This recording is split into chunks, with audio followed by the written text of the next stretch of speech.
True Crime, The Halloween Murder That Shocked 1950s Los Angeles, Part 1, The Mask at the Door.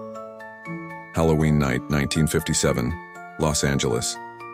Peter and Betty Fabiano had spent the evening handing out candy to trick-or-treaters in their quiet Sun Valley neighborhood. The usual stuff, costumes, giggles, knocks on the door. But by 11 p.m. things had died down. The porch light was off. The candy bowl was nearly empty.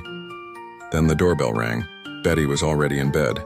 Peter, annoyed, got up and grabbed the bowl anyway. Another late-night kid, maybe. A teenager pulling a prank. He opened the front door. Standing there was a person wearing a mask and gloves, holding up a brown paper bag as if to ask for candy. Peter hesitated. Then one single flash, one sound. The masked figure raised a small handgun hidden in the bag and pulled the trigger. Peter collapsed instantly, shot in the chest at point-blank range. By the time Betty ran to the door, her husband was gasping for breath. She called the police, screaming, but it was too late.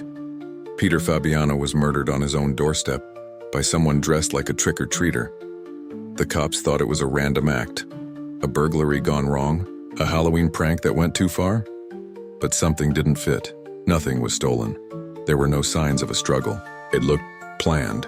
Peter had no known enemies. He ran a successful beauty salon, had a wife, kids, and no criminal history. Who would want to kill him? Then a name came up. Joan Rebel. She was a photographer and aspiring writer. Mysterious, sharp, and well-known in Betty's social circle. But she wasn't just a friend of the family. She had once been very, very close with Betty Fabiano. Rumors swirled that they were more than friends. Betty had allegedly stayed with Joan for a while during a rough patch in her marriage. And when Peter found out, he demanded she cut ties. Betty listened. But Joan didn't take it well. She was angry, bitter, obsessive, and she wasn't done. Because Joan had found someone new, someone even more dangerous than herself. And that person? She'd do anything to make Joan happy. Even commit murder.